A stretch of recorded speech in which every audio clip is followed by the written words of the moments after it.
Hello, everyone, and welcome back to the Polymath Experience. My guest today is a digital artist. Most in this space have at least heard of. He's an art blocks curated artist, and his art has sold at Sotheby's, among other places. I just found an estimate of the value of his work currently on the market, which was at 1,600 ETH or 2.75 million, which was Oh my gosh. mind-boggling. Yeah, tell me about it. And that's just the tip of the iceberg. Yeah, he's not just a great artist, but he's also a supporter and a benefactor for other artists. And this is starting to be a recurring theme for this podcast, but he's an all-around great human. And cherry on top, he's also a little bit of a degen at times, which we always love. Yeah, that's a So, great intro. Bryan, Thank you. welcome to the show. My pleasure, Glad to man. be here. The Polymath Experience.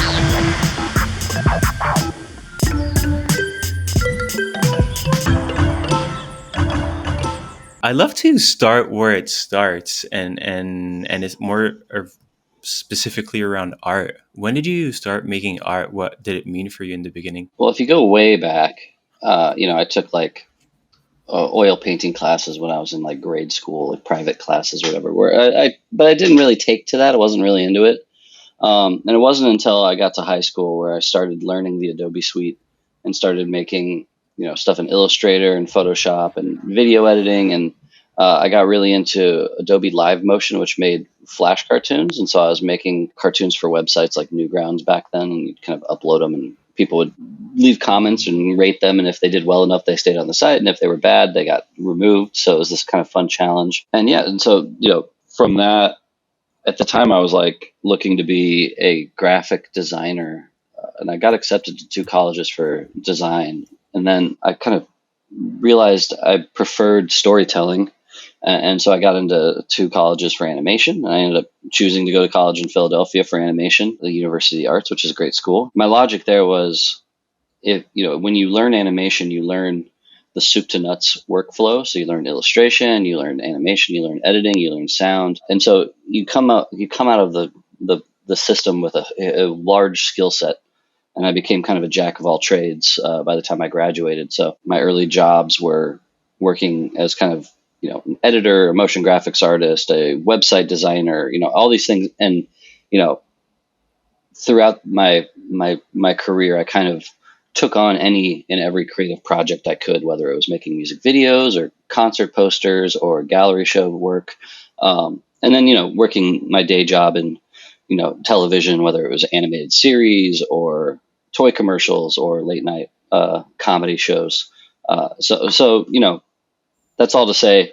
My career has been it's always been kind of multifaceted in a jack of all trades way. I think that gave me a real leg up in the Web3 world when I joined, because I had all these different experiences between social media and animation and tech and all these other things. Yeah, that's what I was going to say when you were describing that Adobe tool and site. The dynamic of trying to capture attention online and keeping that attention is extremely relevant when it comes to Web3. And so that must have taught you a lot for what you're doing today. Yeah, I think so. I mean, thinking back on like my early Adobe stuff, it was a lot of, it was not very exciting stuff. It was like, when you start making animations, the first thing you usually do is make some comedy stuff. It's like Warner Brothers type, like goofy slapstick stuff. And that's always a fun way to go. But then you start to go, okay, well, it's easy to get a laugh. How do I get, a serious emotion out of people? And then you start to like experiment, and you're like, how do I tell stories that are more emotional in that sense? And I think that's, by the time I got into like the NFT world, I was able to kind of use both aspects. I don't have a lot of comedy in my NFTs, but I do have that level of storytelling and kind of emotional journeys in the work. But I use my Twitter for my comedy stuff.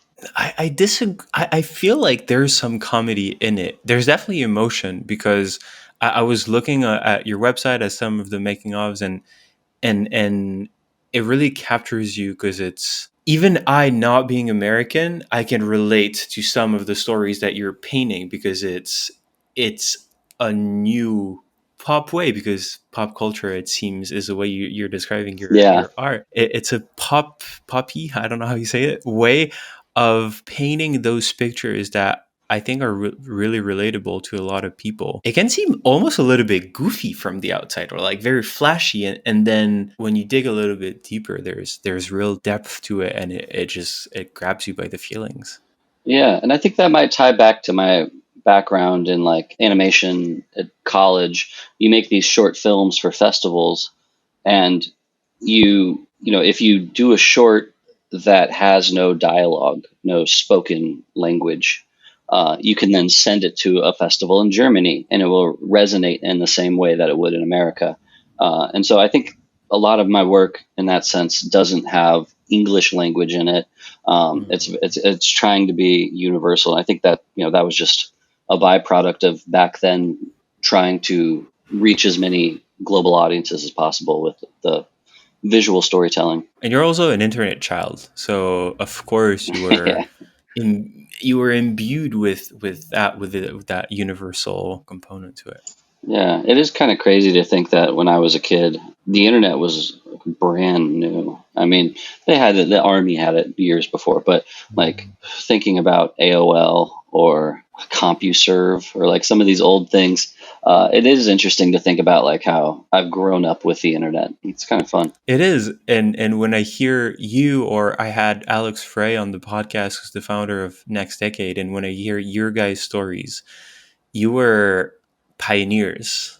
You actually used that technology, and you used it to grow, and you used it to learn things, and you used it to actively participate. I was just using MSN, trying to like talk to girls, and Yeah, playing pool, and using like the first versions of blogs, and being very terrible at them.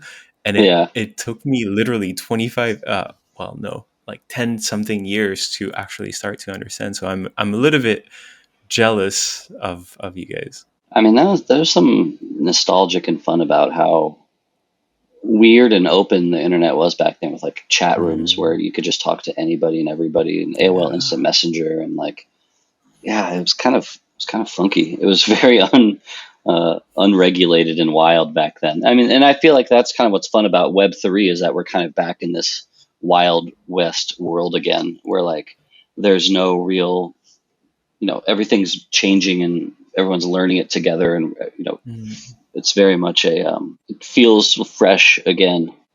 It does. There's that, and there's, I think, the financial component, which is so great in one side of things, is also kind of pushing pushing our back against the corner, because it brings out the greed in people, and so Yeah. it creates that imbalance.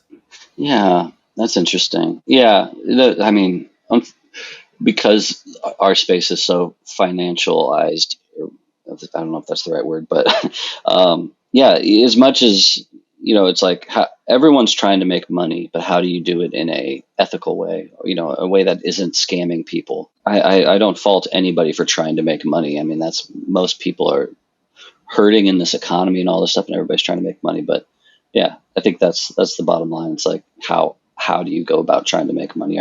Are you actively improving the space, or are you making it worse, kind of thing? But again, I'm getting nostalgic here for what I used to do when I was a kid.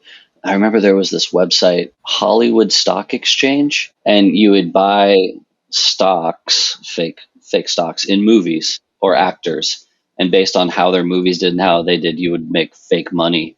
And it was like for a kid, it was like stock Oh, that's so markets cool. light.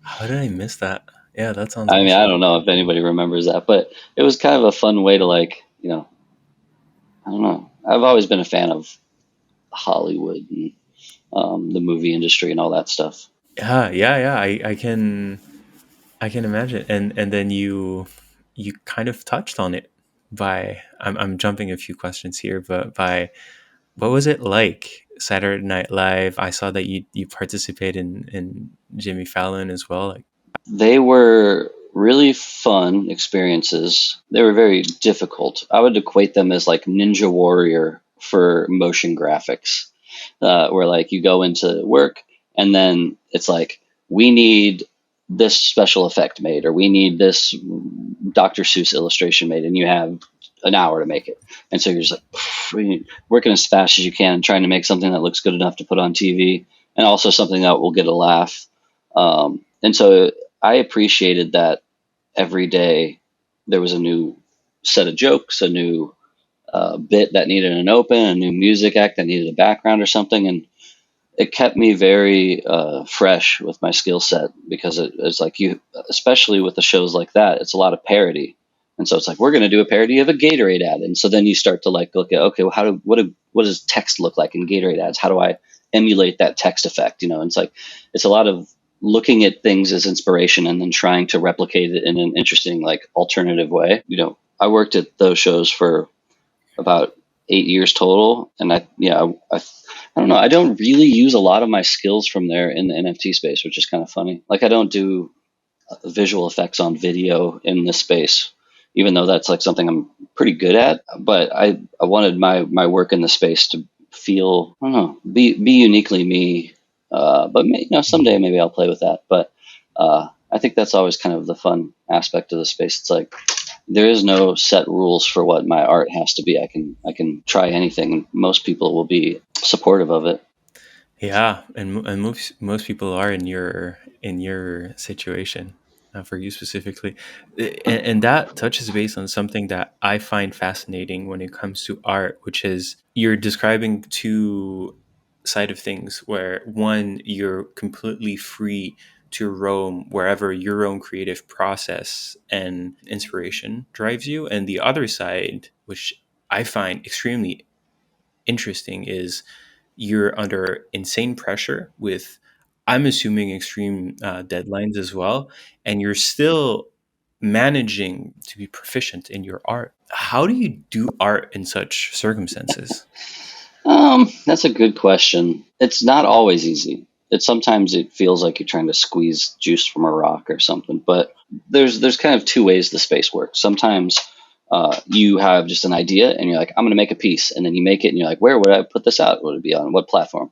And then the other time that happens, probably more often, is someone will reach out and say, hey, we have this platform. This is its interesting angle. Do you want to make a piece of art for it? Whether it's a video game or generative art, or any of these. And then you kind of have a box to work within.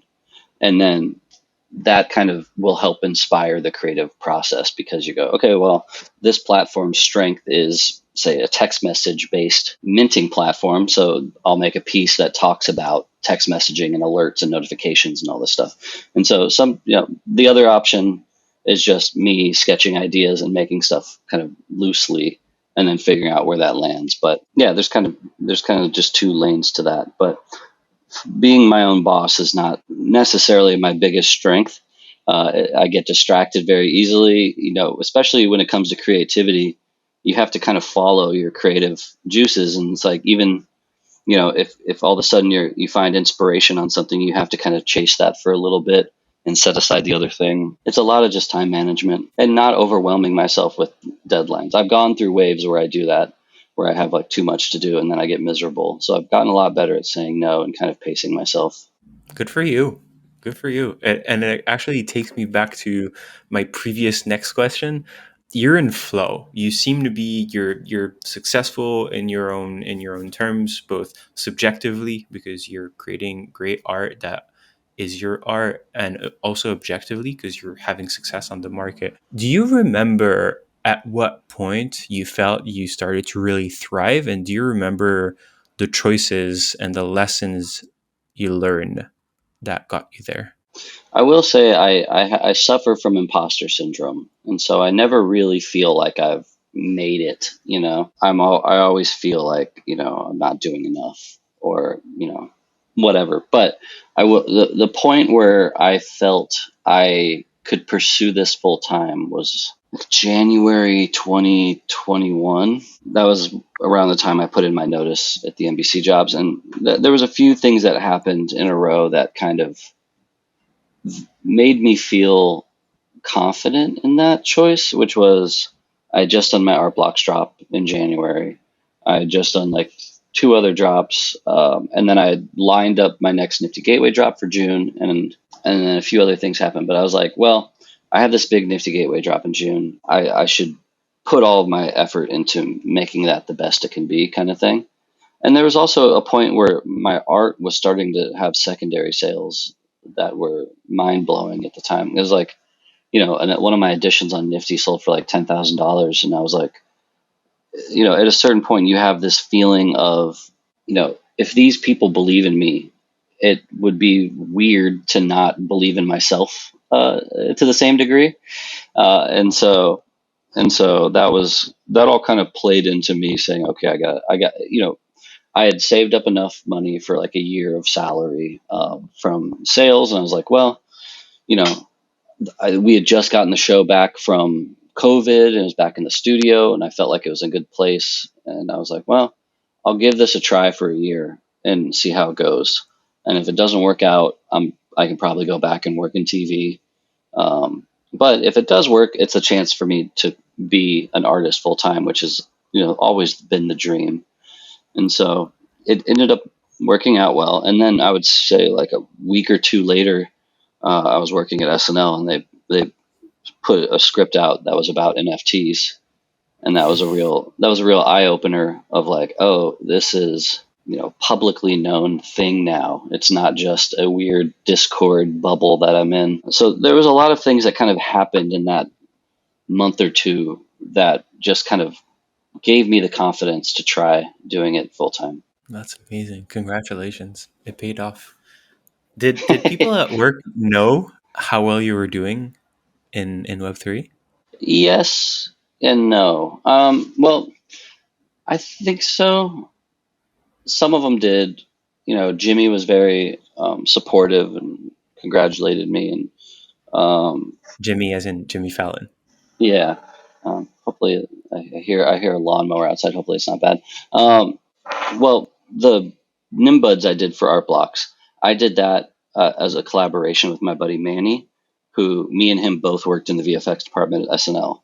And so because of Mm. that, everyone at SNL knew me and him were into NFTs. And that was why when they had that bit, they put our work in the background and they asked us for advice on how to show NFTs and stuff. But yeah, I think most people were, most of the people on the show had no idea, to be honest. But the people that I worked with understood that it was going well and they were supportive of me. How are they? How was it perceived back then for them? Was it like, hey, like this is super cool and this is serious and going places, or is it there's an interesting wave and we need to surf it and extract whatever there is to extract as long as it lasts? From those shows? From people on that side, like we're in our little niche of weird nerds. Yeah. Um, well, I mean, I don't think well, SNL did do an NFT of their NFT bit for charity, and like it came with tickets, and that was cool. For the most part, it was like their social media teams understood. But for the most part, it's such a different industry there that I don't think they really necessarily saw it as something that they needed to integrate or care about, because those shows are marketing machines essentially for bands and movies and all sorts of other stuff. So, but it was cool, a year or so after I left, seeing like Beeple go on the Tonight Show. I thought that was a real breakthrough moment, not just because of NFTs, but because the fact that an artist was a guest on a late night talk show, like that hasn't been the thing since like Salvador Dali in the 70s or something. So like I was just like, this is crazy. The fact that, a digital artist can be on the same level as a celebrity is really cool. So I thought that was a really neat moment. It's such a crazy era we're in. I was actually going to ask you about that. You having been in that industry, if you think that NFTs and decentralization and decentralized organizations will ever reach that kind of place, that kind of level. Like what is Rug Radio going to become? Is it going to be the future of NBCs and those kinds of things? Do you think that's possible? I don't know. Maybe. I don't know. I think so like that idea that reaching that level is the goal, I think is a dated idea because, Mm, Rug Radio would much rather be Mr. Beast than be NBC, And I think what the future holds, for the most part, networks and a lot of these things will become content creators in the same way that anything else is on TikTok. And so, if anything, I would say those legacy networks are going to move into our area versus us moving into their area. absolutely. Or it'll be a mix of both. What's Lily Singh, who became a host Yeah, of like yeah. She was the third slot late night. the third. What does that mean? Well, there's Fallon, Seth, and then Lily Singh had her show after Seth. But she went from like YouTube to network. Yeah. But yeah, it didn't last too long.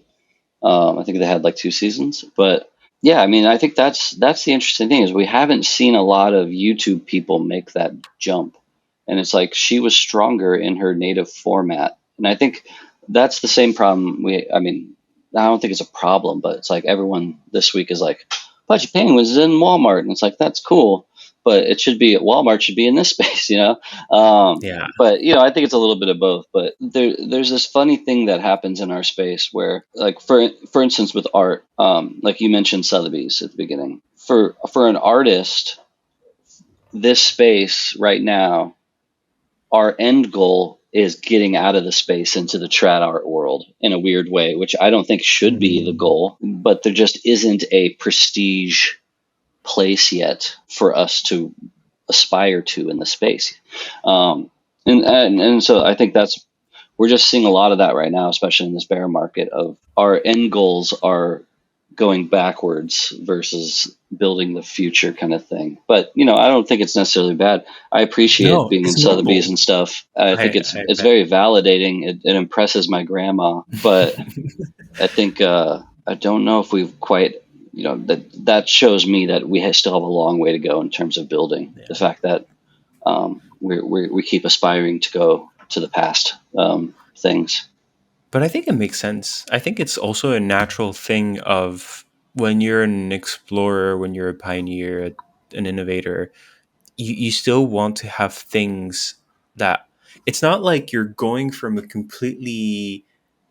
one old place to a new place and that there's nothing in between. And so while you're making that journey, it's comfortable to have something else to fall back on. When you're an artist, diving deep and succeeding in this space, although you also have the validation of money, which is not something that is always the case, but it's nice to have legacy sources of validation either as an individual or as a space as a whole, because it's a way to like instill confidence in ourselves. It's a way to instill confidence in our Yeah, communities. Like the level of support Pudgy Penguins has got for going into Walmart yeah, is extremely valuable, I think. for sure. No, I think Luke is doing incredible stuff. He's building the blueprint for a lot of people, which is really cool. Yeah, the execution is like I can't even imagine. Yeah, it's insane. They're so good. He Yeah. and his team. I'd love to go a little bit deeper into like you and your story and your success Hmm. in making art in this space. And one of the subjects that is really important that you brought up when we were preparing this conversation was that the notion of supply, because supply in the digital realm is really important, and so it's really important for an artist to understand. How do you personally approach the notion of supply for your art, and do you think there are hard truths, or do you think it's more of a to each their own and do whatever comes to you? I tend to look at my release cadence as like I'll do a one of one here, a one of one here, and then I'll do a low edition, higher priced collection, and then maybe I'll do like a noble gallery, which has like 100+ editions at a cheap price. I think it is important to hit different price ranges, especially in a bear market. It's much easier to make sales that are affordable versus like trying to sell a one of one, which I have the one of one sale this week. Hopefully it goes well, but we'll see how it goes. But I do think there's different collectors want different things, and you have to keep kind of growing your supply slowly and thoughtfully. But yeah, I think The thing that usually boils it down to me is what is the amount of supply where it might not feel special to hold it. And usually that's in like a couple hundred editions. Once you're above that, then it doesn't feel cool to own. It just feels like maybe it's like a utility token for something else in the future or something, a burn token or So that's why I haven't done like open editions or anything, because I worry that if I sell something with like 1,000 editions, it'll just become you know sold for a couple bucks, which is fine. But I feel like it would be a disservice to the collectors that have trusted me to like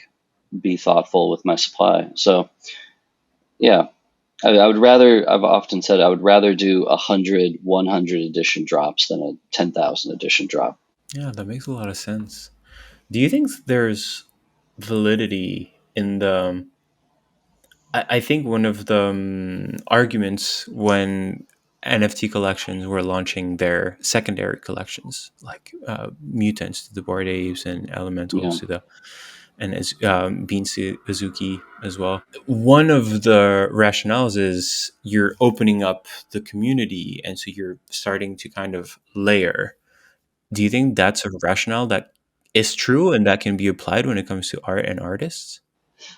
I do think it's true in some cases. I think the mutants certainly expanded the collector community of the apes, but we've also seen it with elementals totally jar people's opinions. So it has to be done in a way that feels right. And I think the thing that the mutants did that was right was that subjectively the mutants are ugly. They're gross. They're not cool looking. They're nasty, and I think that allows them to be in this secondary tier. What I've seen is a lot of projects, so like they put out the secondary tier and it's as good as the first, and then you create a weird system where it doesn't have, there's an imbalance. Yeah, it's a man, it's a really tricky thing to navigate. And what also really worked for mutants was that they were free for board apes, right?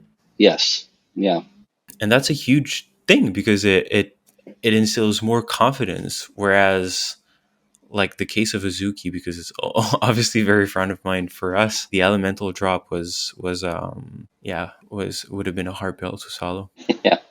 No, I think Yuga's done a great job, but now they've almost gone too big. They have like so many games and so many tokens and stuff that it becomes a little too disjointed. So I do think there you have to limit yourself. But I think they created an ecosystem where there's just an expectation of things that are gifted to you. Which hey, I had a board ape. I appreciated all the cool stuff they gave me. I bet you did. Yeah, it's an interesting dynamic because I don't consider these brands as really Web3. Because for me, Web3 means that having tokens, you have ownership over the network, you have some level of ownership towards the governance and all that. So for me, they're 2.5, like a new way of stakeholding in a company. But it raises very interesting questions of, can the centralized team do whatever they want and let that community in a state of expectation and a hope of hopefully what they're doing works out? Yeah. I think, maybe this is a spicy take. I think the Bored Apes mistake was that they raised a bunch of capital and got a bunch of investors that expected them to do a bunch of stuff that they, when you bring that kind of level of money in, that's when you get tokens that don't make sense, and that's when you get all these other weird things. I see that happen with a lot of popular PFP projects, is they bring in a VC funding round and then the vibes instantly change to this is a business and we have to make money. Absolutely. Well, I'm rocking a Clonex, so who can who can talk about this more than I can? It's still a not a sore subject, but it's still an interesting point of conversation because I do think that Clonex will be a success because in 5 or 10 years, people won't even be talking about Web3 anymore. Having a Clonex will just be having a membership card to a really exclusive brand that gets you some of the coolest Yeah, luxury Nike streetwear. clothing. Yeah, Exactly. And so I don't think it matters down the line. I do believe in this, but it's still like I'm kind of a purist at heart still. I do really care about decentralization. And so the fact that they're so clearly disregarding their community, not really listening to what they have to say, and like keeping on going the way they want to go is not sitting 100% right. So they look yeah. so cool, and their clothes are I insane. think Artifact is doing cool stuff. The Clonex I haven't really followed. I know they have like a new character world coming out soon. But I mean, the fact they got Murakami was huge, and I think Yeah. them selling to Nike kind of created it put them in a different category. Put them in a clothing category versus a community PFP category. But yeah, I'm not too deep in the Artifact world, unfortunately. But I do appreciate what they do, and I like the shoes they put out, especially the artist collab shoes they did early on. Those were really cool. The space strips. Yeah. They do really understand their community. They understand the creators around them. They want to have a they're very mindful about certain things. You can't take that away from them. But they seem not too mindful about other things, and I think it's just because of the new corporate environment they're in now. Yeah, But anyways, one thing that's really interesting, and that's probably very like you're a really good marketer as well. And that's really important for artists. But it's hard to do because if you're a very good artist, it doesn't mean that you're a marketer. And sometimes wanting to be a marketer takes you away from your art and you're lost in between. When you talk to new artists who are finding their footing, what does that conversation, what role does that conversation play in it? yeah. Well, I do think marketing is a part of the art because it's how you present your art and how people internalize it or whatever. Yeah, when I talk to artists, I usually give this advice. If people go on YouTube, I have a thing called NFT in America. If you search that, I did a whole 15-minute talk on advice for artists. But the big thing about it was dividing your time three ways between being creative, promoting your art, and connecting with people in the space. And you have to do all three of those equally. And yeah, a lot of people try to bypass one or two of those things. But it really, you have to build trust, and then you have to market your stuff effectively and tell, it goes a long way. Like throwing your art on a fake wall image or something lets people understand that it's a piece of art that could be hung or something. So I think it's the least fun thing to do, especially when you have to like write like an artist description or like come up with a name for the piece. Making art is fun. Describing art is a pain in the butt. I think it's definitely important. And what I found is when I don't do it, people don't figure stuff out on their own, kind of thing. So you have to kind of hold their hands and say, well, this piece represents this, and does this, and then it goes to this thing I talked about in that speech, which is it's all the art of show and tell. And so when someone collects a piece of art, like I think I'm going to collect a piece in the next few minutes. And the thing I'll do next is I'll tweet about it and I'll say, I love this piece. But if that artist gave me information on how they made it or why they made it, that gives me so much more information to tell while I'm showing. And I think having that information, like you mentioned, like my making ofs, like those went a long way early on, not just in terms of kind of sharing my process, but it validated how I made it and that I made it, that I wasn't just stealing art from the internet and minting it and stuff. And so as an artist, it's really important for you to kind of show your receipts to a degree, especially in this new age of AI. Oh, yeah, more than anything, it's going to be more about people and about communities for sure. This is so valuable and so simple as well. Is it something that came naturally to you and then you looked back and thought, that was a recipe for my success? Or is there any one of those three that you had to really figure out? I think it came naturally. When I joined the space early on, I mean, the space wasn't big when I joined. It was, January 2020. And so it was like a Discord. people would meet up in crypto voxels and be Coldy and Sarah Zucker and Matt Cain and all these kind of OGs. And I would look at them and learn from them. I would see them collecting other artists' work, becoming a part of the other artists' journeys, looking at how they went about marketing and how they went about doing the auctions. Back then, there was no auction timers. So it was like you had a tweet and you'd say, I have a new piece. In 24 hours, the top offer will be the winner. And then you'd say, there's 10 minutes left. There's 1 minute left. And then you say, all right, this one's winning. And then Oh you did it all. wow. It was all manual. But I learned all that from watching like Coldy because he had this Coldy method, and so it was a lot of learning from other people, and I still do that to a huge degree. Every drop in this space you can look at and learn from what does and doesn't work, and that will save you your own mistakes. And so a lot of people are like, oh, you're so hyper aware of the space, Brian, and it's like, well, it's I you have to learn from other people all the time. Again, like Luca, like we're all learning from his successes that will then influence more success. So yeah, I think that's just the general feeling is just we all make mistakes and we learn from those, but it's more of just kind of being hyper active and aware of the space is a strength. And it feels like a big part of your awareness around this is also because you're in the shoes of the collector as well. So you know Hmm. what they're expecting, you know what's needed, and you can observe that from both sides of the coin.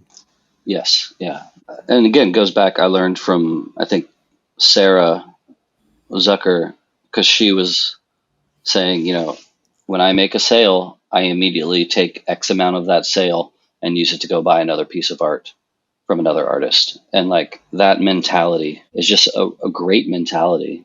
And it trickle, all success trickles down that way. But again, it was just from learning from others. There wasn't a lot of resources back then.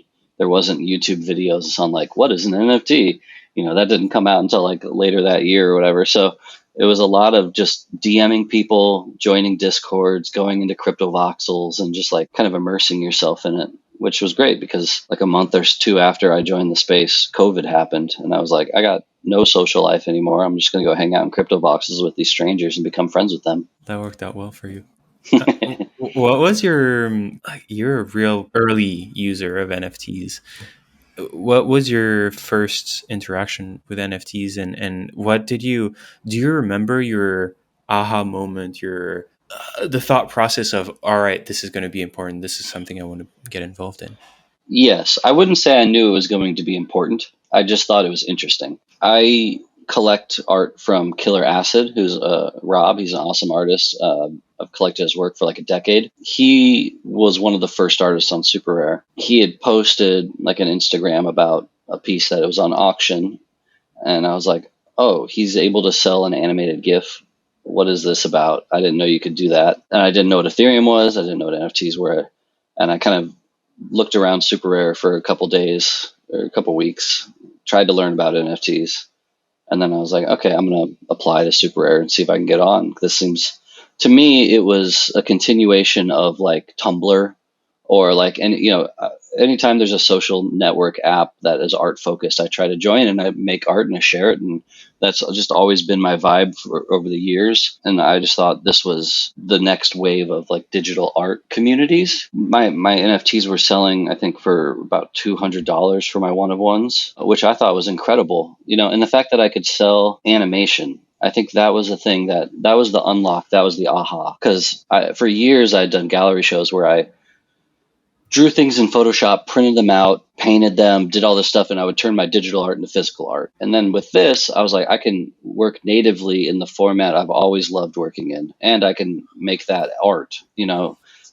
could never sell animation before, and so it very quickly like clicked where I was like, this is a world that allows me to make fun GIFs essentially, because there wasn't video on Super Rare at the time. It was all animated GIF. And so that there was a fun challenge there of like making 2 to 3 second loops. And so, yeah, I mean, the aha moment was when my first one sold and I was like, oh my gosh, there's interest in me doing this. This is really cool. This is so cool. I get this picture of you having been primed for it your whole life, like starting with Adobe, Yeah, being that type of art social network platform thing, and then you like upscaling your skills for years, and then boom, this movement started and just like blows yeah. everything wide open. Thinking back on like early on, well, one, working at those shows where I had an hour to make a piece or 2 hours to make a piece. With Super Rare, I was like, I'm going to give myself a week and I'm going to make one piece a week. And that was my challenge. And I did that for the first 9 months. And it was just a way for me to learn new tech, new stuff, experiment, do weird stuff. And because again, I feel like when COVID happened and everyone went into lockdown, everyone's like, well, I'm going to better myself in some way, whether it's exercise or, all these other things. And I was like, well, I'm going to try and learn new technology stuff and 3D and, watch tutorials and learn all these things. And so a lot of those early Super Rare things were me just trying to like get better technically at stuff. And those were just my experiments of kind of Mhm. messing around. I need links because I want to pick up one of those pieces. If any of them are still affordable. When did you make your first $200 sale? That would have been February 2020. And when was the Sotheby's $95,000 sale? It was like a year and a half later, which was crazy. That's insane. It That's was. insane. And that was the same. That was my first Super Rare piece resold at Sotheby's. Can you explain that one? I didn't have the time to dig as much as I could, but Yeah, yeah. it seemed really interesting. It's called Explode.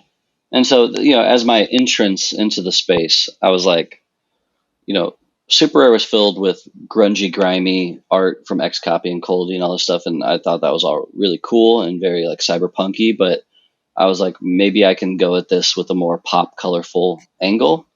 And so that idea was like, here, these clouds are like thought bubbles. And so it's like, it's an explosion of like ideas and stuff. And so it was kind of like, this is my entrance into the space, is like, and it had those kind of colors, those rainbow colors. It had 2D animation and it had a GIF loop. And when I applied to Super Rare, I made 3 pieces. That was the only one I actually minted. The other two I like threw out. Yeah, it was like, I think that just kind of was the vibe I wanted to put out of like, I didn't see people doing traditional animation in the space. I didn't see people kind of, I don't know, having the cartoony.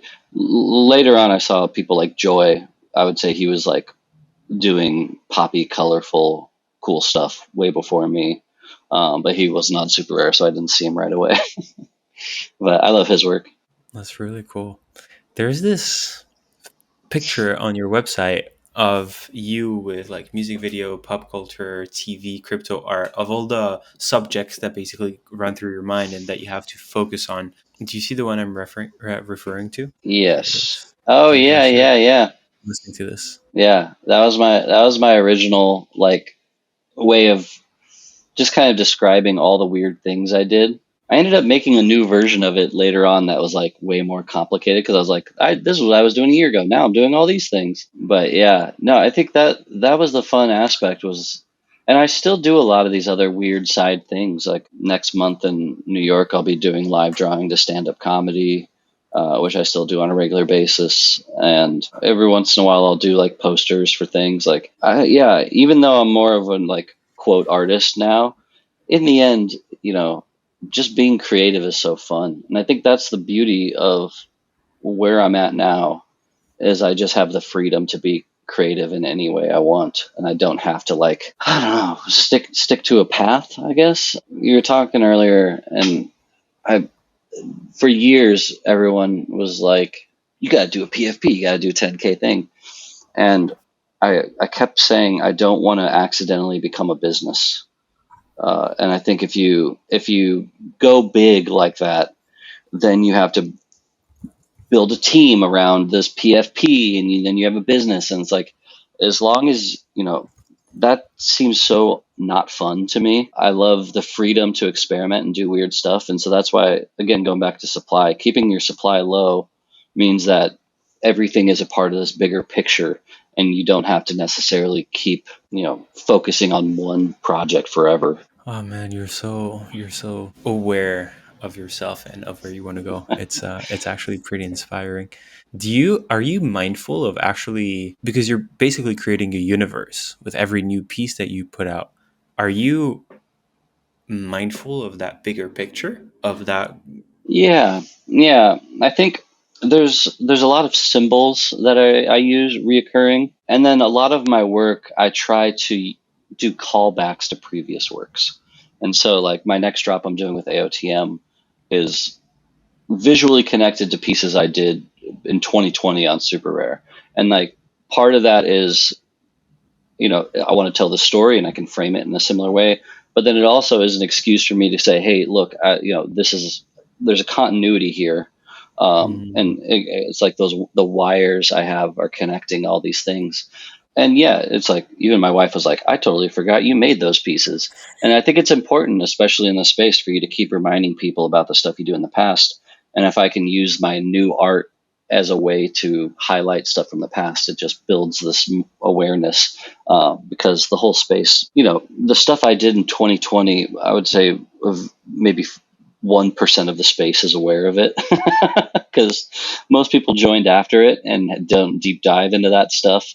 And so it's up to you as the artist to, educate people and re-highlight these things as you continue to grow and time goes on. and I think the most, for me as a more viewer from the outside, the most important thing in doing this is that you're going to make that one person feel so special, Yeah. because they're going to know these, and for them it's going to be a throwback. It's not going to be education, and they're going to feel like, oh, I was there for this. And that's so powerful. Like, I've experienced this reading books or watching TV shows or something, and you're the person, the character, the whatever is referring to something that only a few people are aware of, and it hits you in the feelings Yeah. once again. It does feel special. Yeah. It's like, Yeah. yeah, you have that insider knowledge.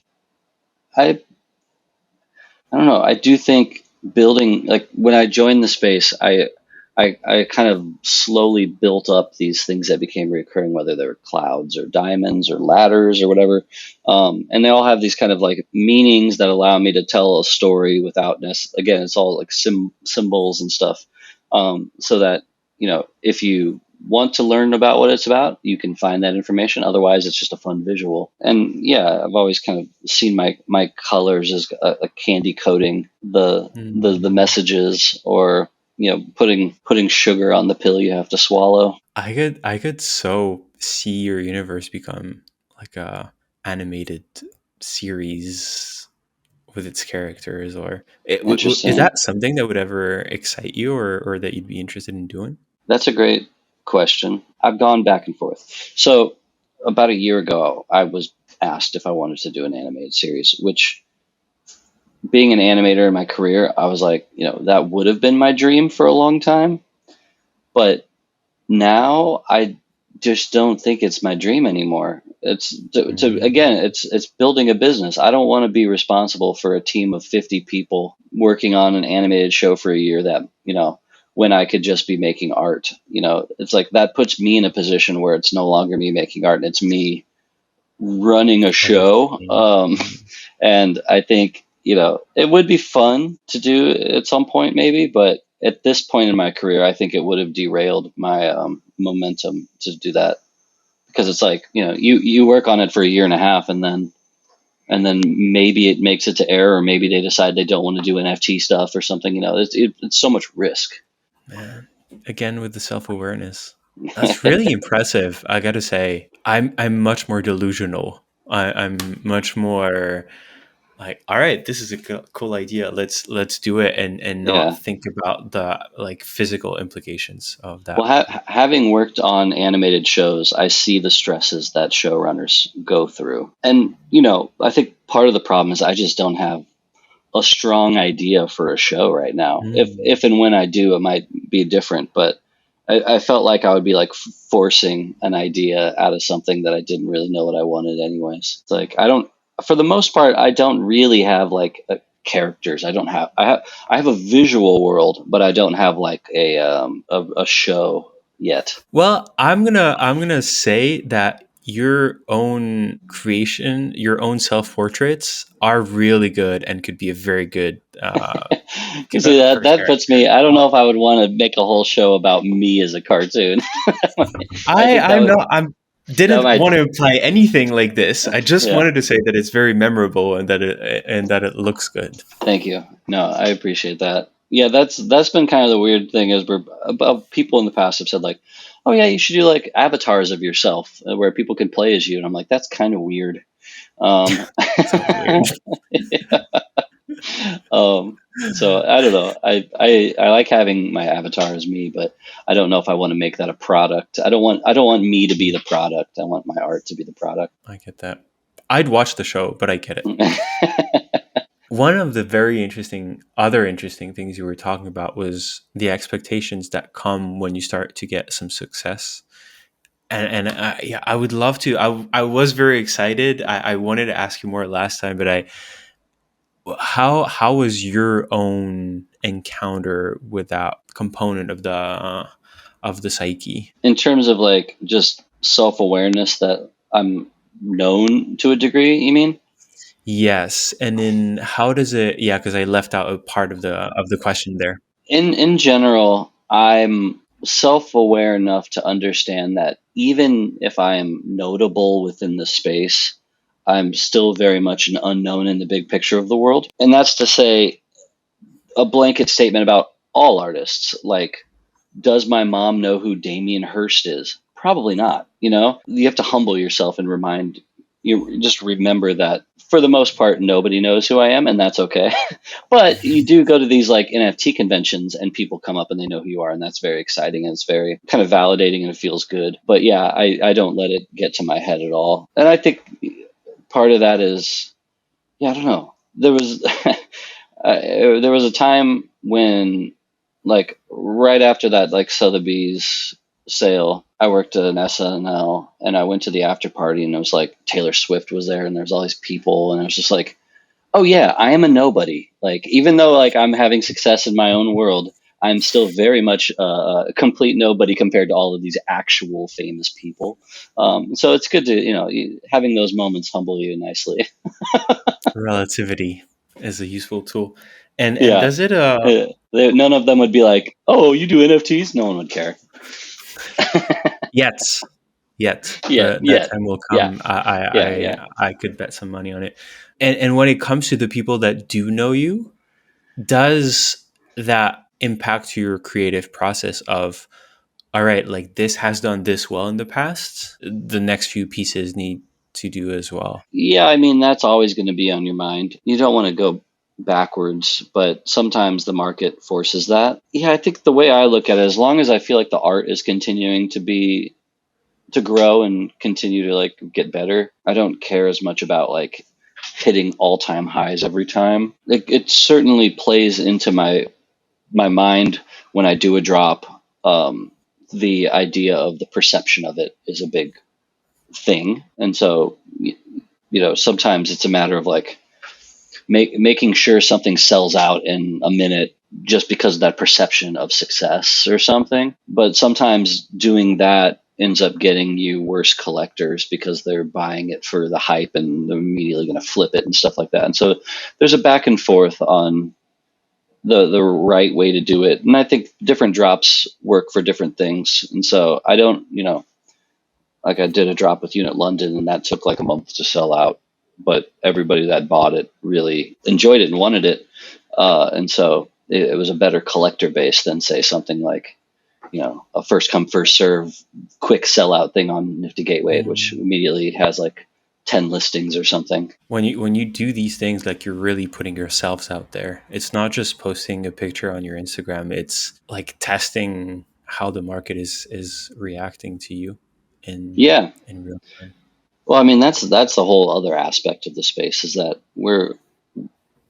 I'm doxxed. I'm very vulnerable in that sense. I don't want to ever make people feel like I don't know how to describe it. I wouldn't want someone to be mad at me, because they could find me, and so you have to be aware in that way of like not being a jerk and like all these other things, because I want to cultivate a world where I can continue to be an artist forever, and that requires thoughtful, methodical drops that are, not extractive and all these other things. And yeah, it's always in the back of my mind of like not being negative and not being a jerk. I was gonna say that you have two of very important pillars of you're a good ethical person and you're very self-aware, and so you know why you do the things you do, and so it can't really go wrong because you're staying true to Yeah, yourself and you're staying aligned.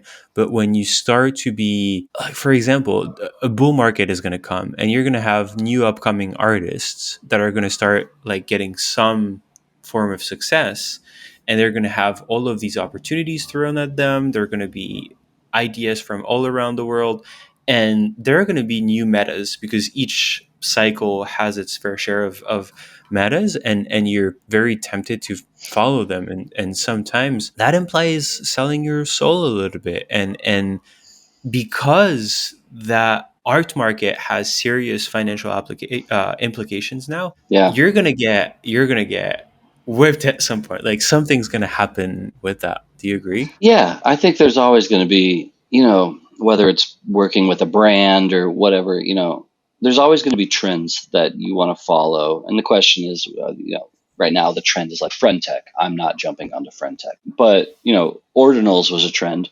And like now that ordinals has like died off, now I'm more interested in doing it than it would have been, because the perception. If I do it now, I can do it and say I'm doing this because the tech is exciting, Mm. versus if I did it 6 months ago when everyone would have just assumed I was doing it to cash grab. And so it's kind of like figuring out how to go about those things and how it'll be perceived.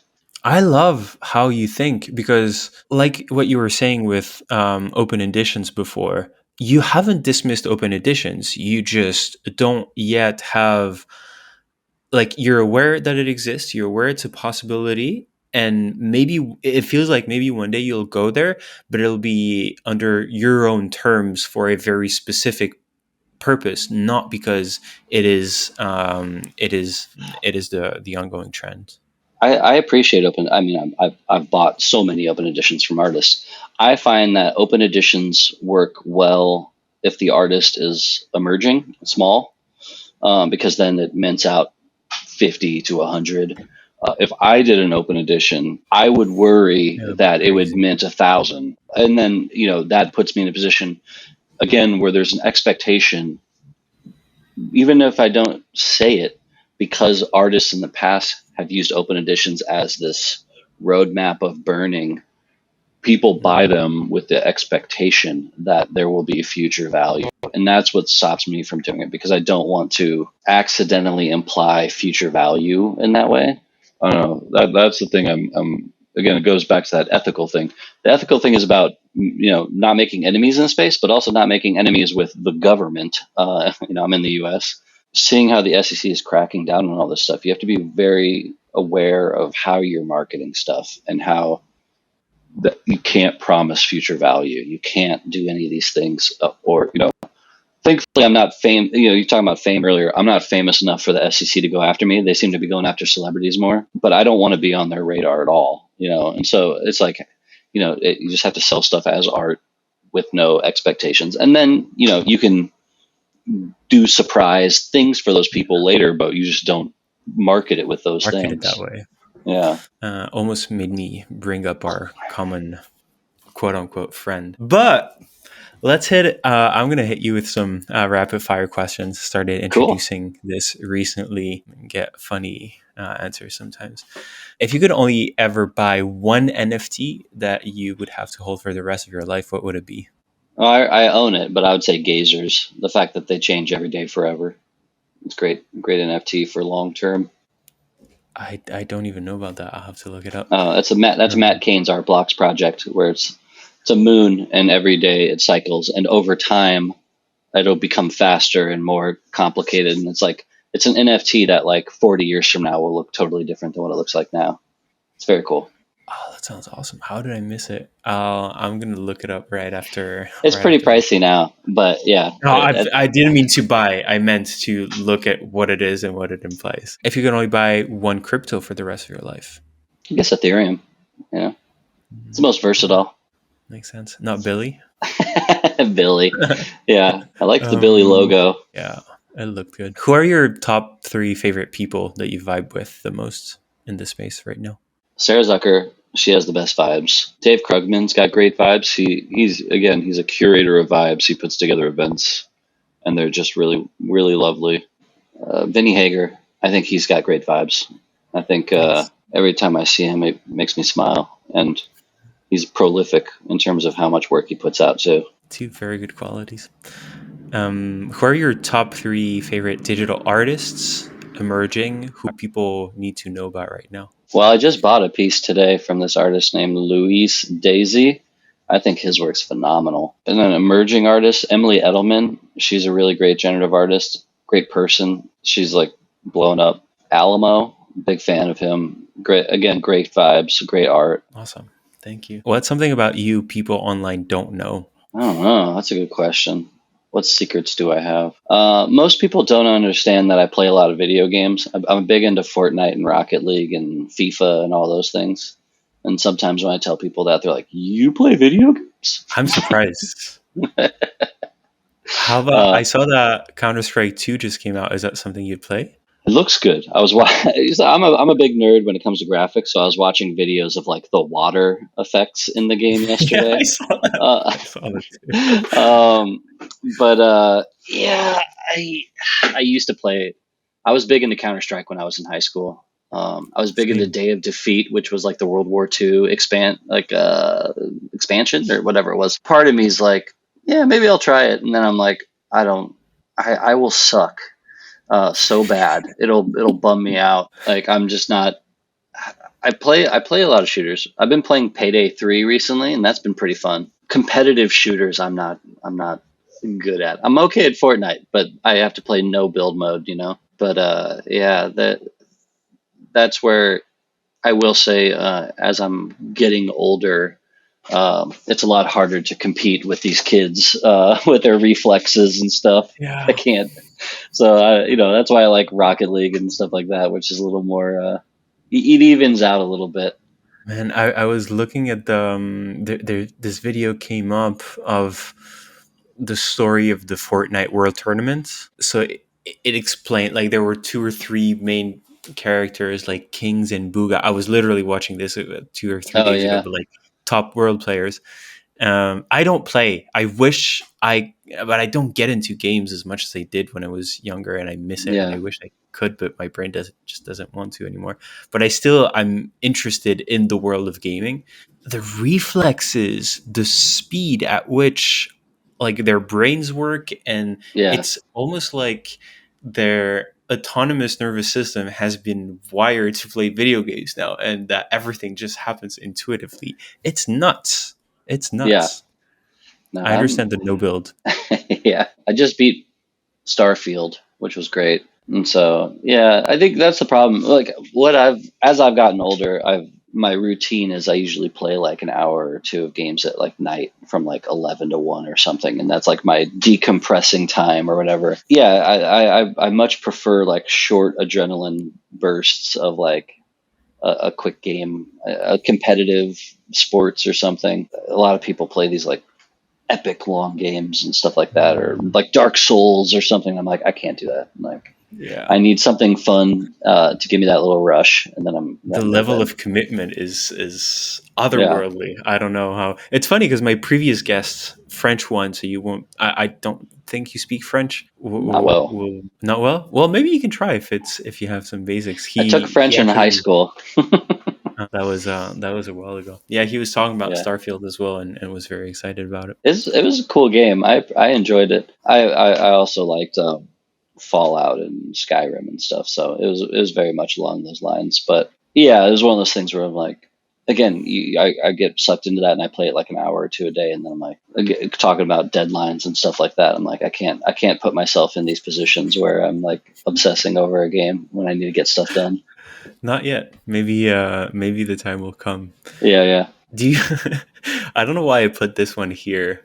We're kind of done with the rapid fire, but I wanted to ask: do you think NFTs are dead? Um, no, I mean obviously not, but I don't know. I had a conversation about it the other day, and I basically said like NFTs aren't dead, but maybe the name NFT is dead. I think we're gonna start saying like digital collectibles and other things more, but they're certainly dead in terms of media appreciation. But it's like that article came out, and it's like that same week there was like a LACMA announcement, a MoMA announcement, a Sotheby's, a Christie's, like all the Whitney, like the digital art appreciation is very much on the rise right now and not dead at all. So for me, it's more of just like it's dead, and I'm kind of okay with people saying it's dead because it keeps the scammers and the opportunists out a little Mm, bit. But I do think NFTs as like PFPs, yeah, those are probably dead right now.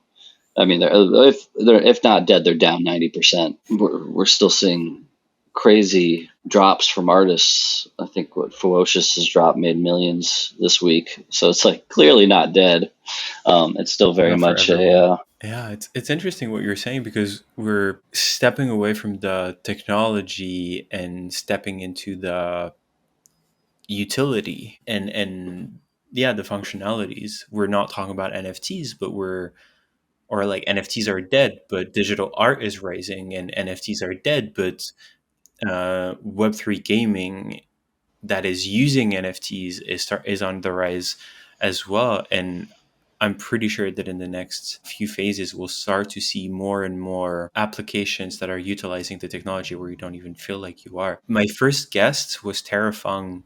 She's the founder of Co-Create, and they've just come out. They have a tech stack that allows basically communities to use the tech and create applications that are so seamless for users. And they've put out an example where you go through claiming and minting and I think there was another utility. But you don't once have to open your MetaMask, you don't have to pay for gas, you don't have to do anything. You're just as if you were going on Instagram and liking a couple photos and putting a comment. It was that easy, and I think that's the future. You'll be buying art that you know is in limited supply that you can use to track to make sure that it is not a forgery, that it indeed belongs to the artist. You won't even talk about the fact that it's an NFT anymore. I think it's going to get really interesting. I mean, you're right. The mechanisms are confusing and dangerous right now.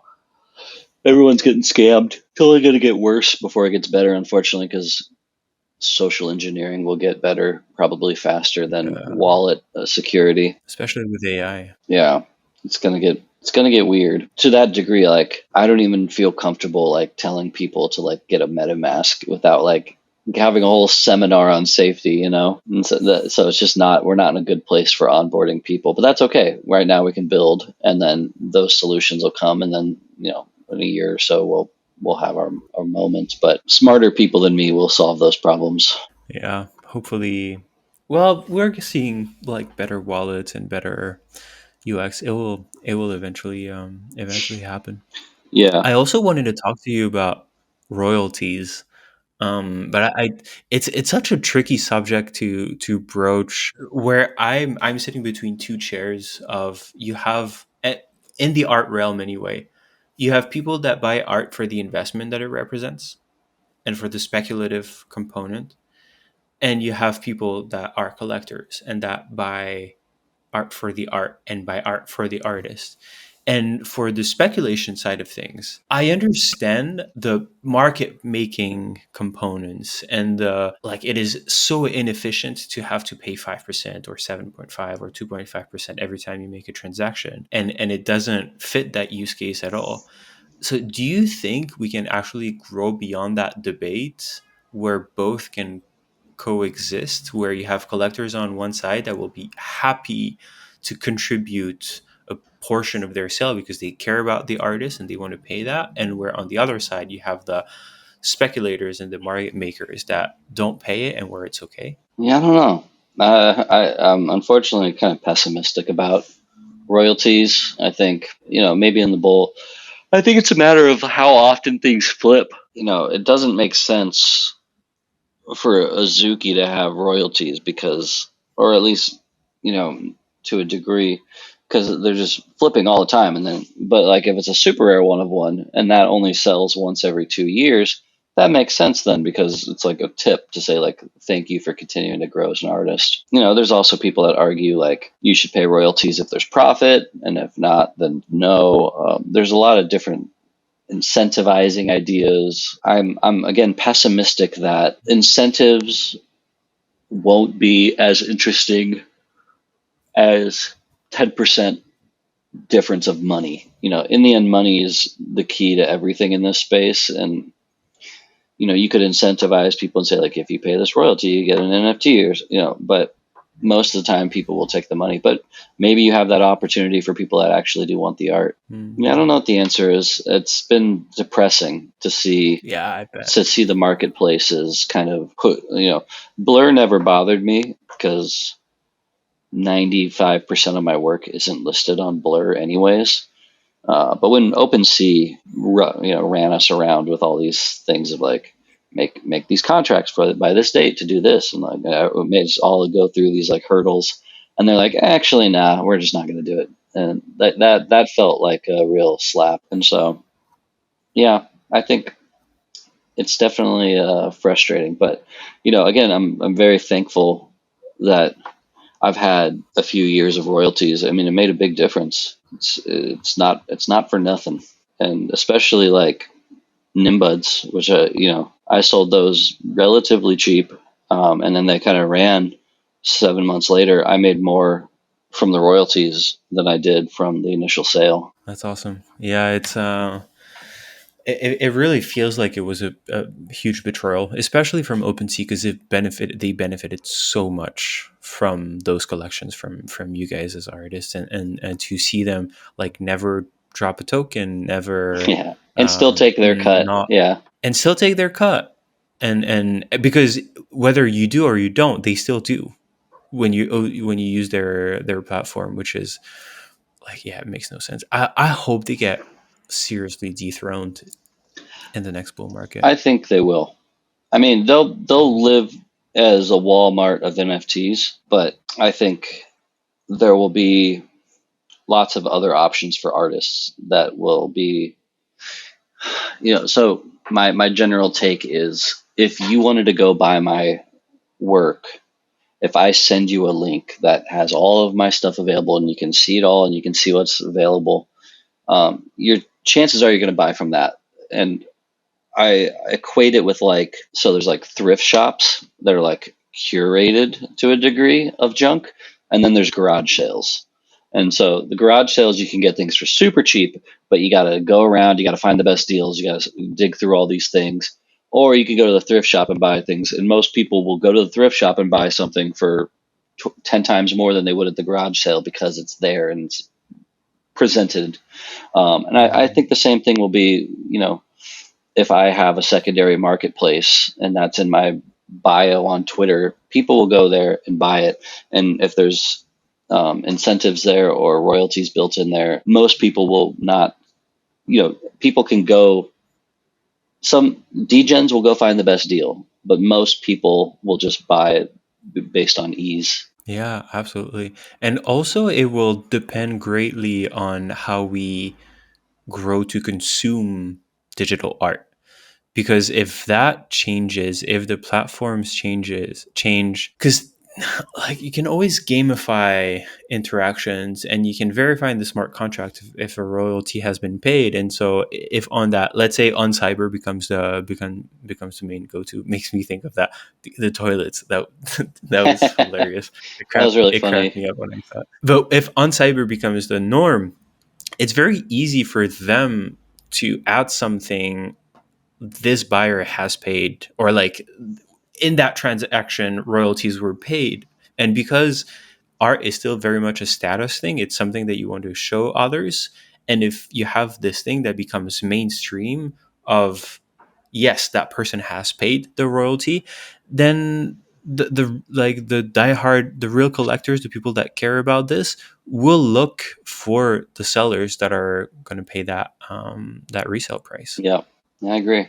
Hopefully, let's build this. Let's manifest it Yeah. in our future. Yeah, I'm noticing my video starting to glitch out. So Yeah, I saw that too. It added yeah, some cool it's an effects. X See, copy you're doing collab. yeah, exactly. You're doing virtual effects without even Yeah, trying to now. Your superpowers have activated yeah, once more. exactly. Man, thank you so much. It's been a blast. I love talking to Yeah, you. this was a great conversation. Thanks for having me. Yeah, my pleasure. Absolutely. If you have made it this far, go check out Brian. Go check out his art. It'll be linked on all our socials. He's always of great advice. He makes great pieces. He gives a platform for great upcoming artists, and I've actually started to interact with a few of them, and honestly, all have been Oh, great. I love to hear that. Yeah. And don't forget to subscribe. Don't forget to tell us what you thought about that conversation, and see you very soon. Thanks. My pleasure. Bye bye.